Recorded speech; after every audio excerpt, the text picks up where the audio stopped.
Rising star Asia কাপে দুর্দান্ত outstanding performance দেখলো ক্রিকেট বিশ্ব।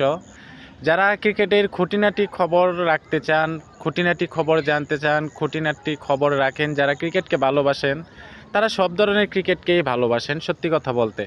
আর যেখানে রাইজিং স্টার এশিয়া কাপ চলছে, সেখানে বাংলাদেশ এ দল এবং আফগানিস্তান এ দলের মধ্যকার দ্বিতীয় টি-20 ম্যাচ অনুষ্ঠিত হয়।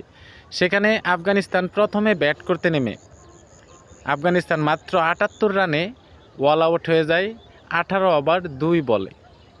সেখানে বোলিং তাণ্ডব চালিয়েছে রিপন মণ্ডল এবং রাকিব হাসান।